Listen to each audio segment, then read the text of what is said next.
The enormous crocodile. The enormous crocodile.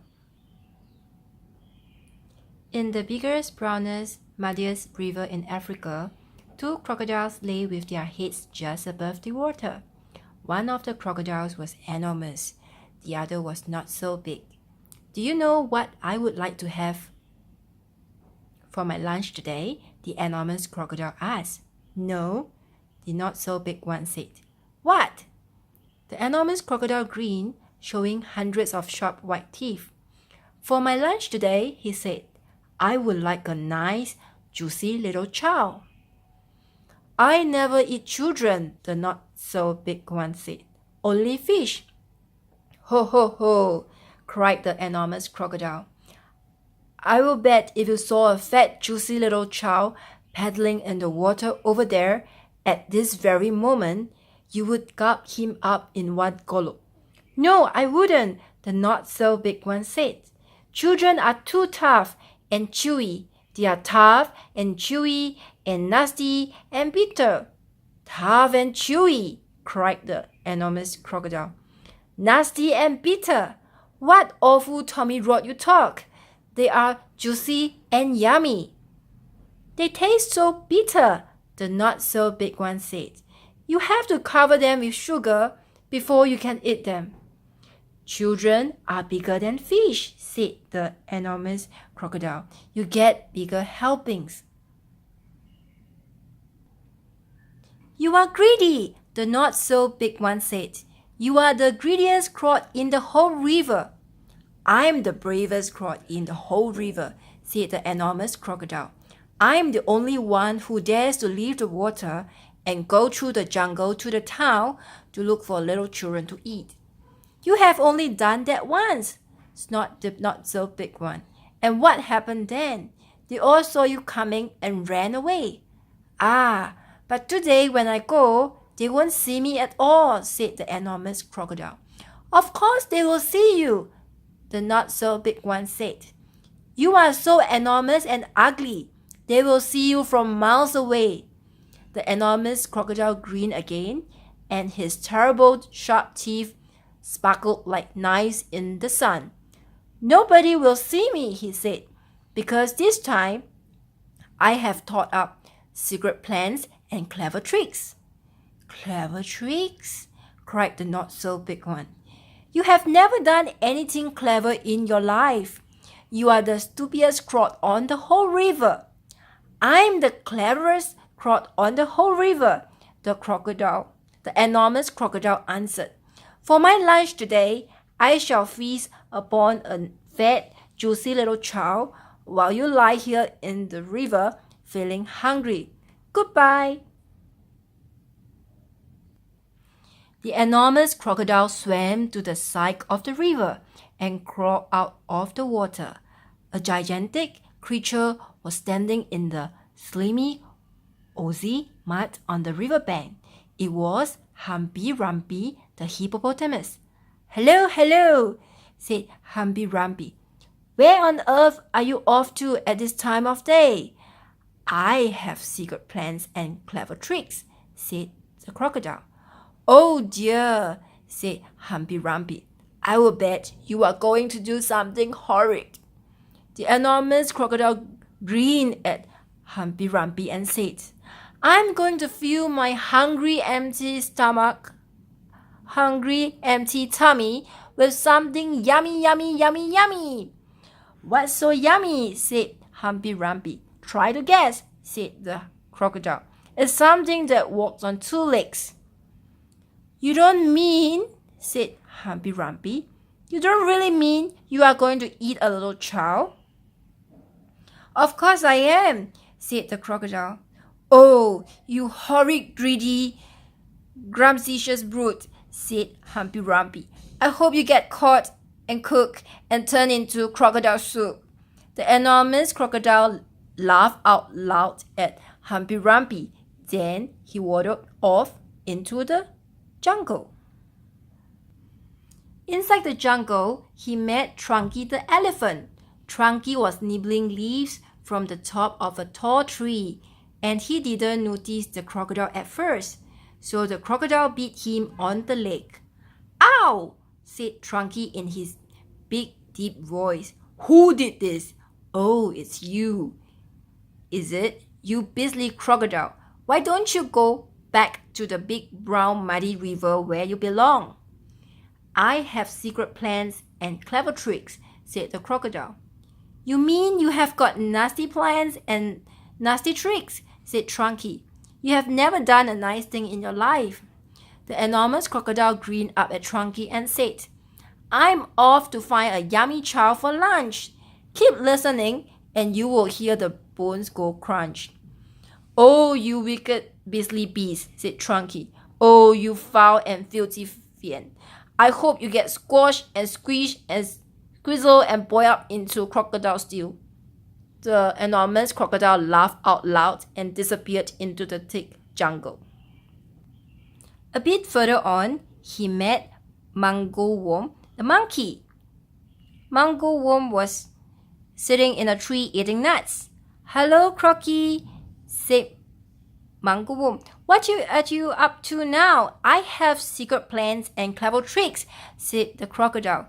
"Would you like some nuts?" said Mango Worm. "I have better things to eat than nuts," sniffed the crocodile. "I don't think there was anything better than nuts," said Mango Worm. "Aha!" said the enormous crocodile. "The sort of things that I'm going to eat have fingers, toenails, arms, and legs, and feet." Mango Worm went pale and began to shake all over. "You aren't really going to gobble up a child, are you?" he said. "Of course I am," said the crocodile. "Clothes and all. They taste better with the clothes on." "Oh, you hurry-huggy croak," cried the Mango Worm. "You slimy creature! I hope the buttons and buckles all stick in your throat and choke you to death." The crocodile grinned up at Mango Worm and said, "I eat monkeys too." And quick as a flash, with one bite of his huge jaws, he beat through the tree that Mango Worm was sitting in, and down it came. But just in time, Mango Worm jumped into the next tree and swung away through the branches.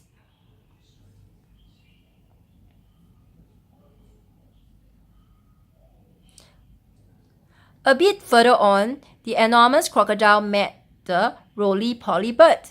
The roly-poly bird was building a nest in an orange tree. "Hello there, enormous crocodile," sang the roly-poly bird. "We don't often see you up here in the jungle." "Ah," said the crocodile, "I have secret plans and clever tricks."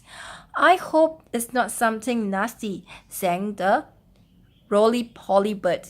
"Nasty!" cried the crocodile. "Of course it's not nasty. It's delicious. It's luscious, it's super, it's muscious, it's duper, it's better than rotten old fish. You mash it and munch it, you chew it and crunch it. It's lovely to hear it go squish." "It must be berries," sang the roly-poly bird. "Berries are my favorite food in the world. Is it raspberries, perhaps? Or could it be strawberries?" The enormous crocodile laughed so much his teeth rattled together like pennies in a piggy bank. "Crocodiles don't eat berries," he said. "We eat little boys and girls, and sometimes we eat roly-poly birds as well." Very quickly, the crocodile reached up and snapped his jaws at the roly-poly bird. He just missed the bird, but he managed to catch hold of the long, beautiful feathers in its tail. The roly-poly bird gave a squeak of terror and shot straight up into the air, leaving its tail feathers behind in the enormous crocodile mouth. At last, the enormous crocodile came out of the other side of the jungle into the sunshine. He could see the town not far away. "Ho ho," he said, talking aloud to himself. "Ha ha, that walk through the jungle has made me hungrier than ever. One chow isn't going to be nearly enough for me today. I won't be full up until I have eaten at least 3 juicy little children."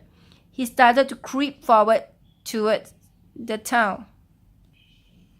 The enormous crocodile crept over to a place where there were a lot of coconut trees. He knew that children from the town often came here looking for coconuts. The trees were too tall for them to climb, but there were always some coconuts on the ground that had fallen down. The enormous crocodile quickly collected all the coconuts that were lying on the ground. He also gathered together several fallen branches. Now for a clever trick number 1, he whispered to himself. It won't be long before I am eating the first part of my lunch. He took all the coconut branches and held them between his teeth. He gasped the coconuts in his front paws. Then he stood straight up in the air, balancing himself on his tail. He arranged the branches and the coconut so cleverly that he now looked exactly like a small coconut tree standing among the big coconut trees.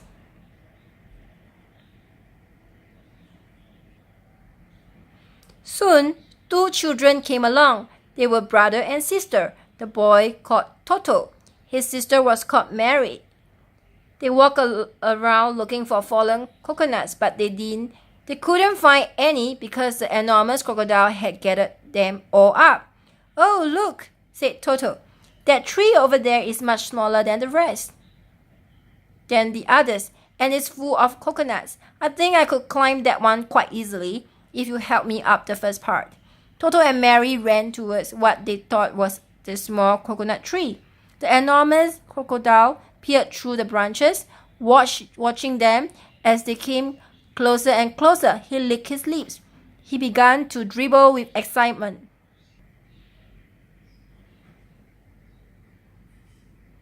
Suddenly, there was a tremendous whooshing noise. It was Humpy Rumpy the hippopotamus.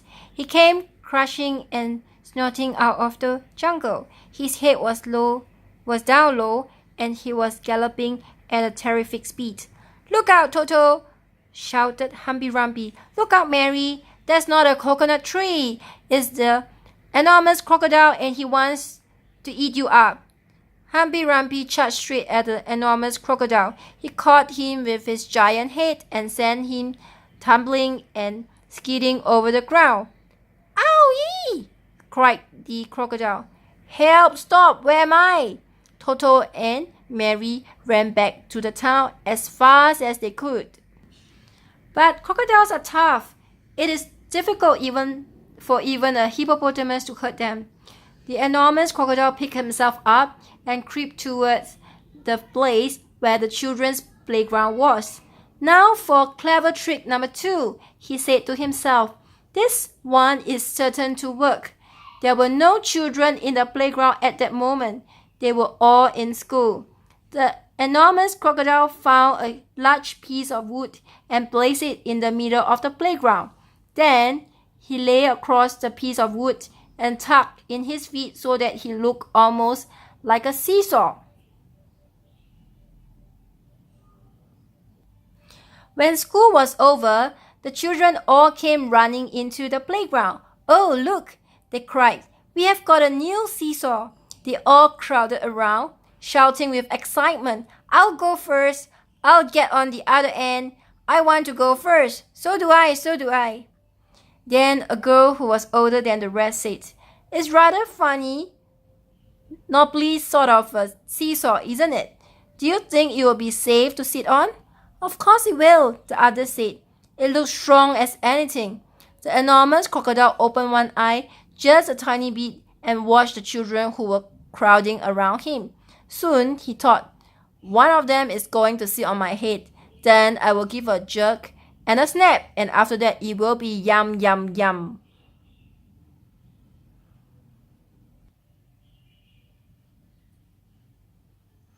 At that moment, there was a flash of brown and something jumped into the playground and hopped up onto the top of the swings. It was Muggle Worm the monkey. Run! Muggle Worm jumped to the children, shouted to the children, all of you run, run, run. That's not a seesaw. It's the enormous crocodile and he wants to eat you up. The children screamed and ran for their lives. Muggle Worm disappeared back into the jungle and the enormous crocodile was left all alone.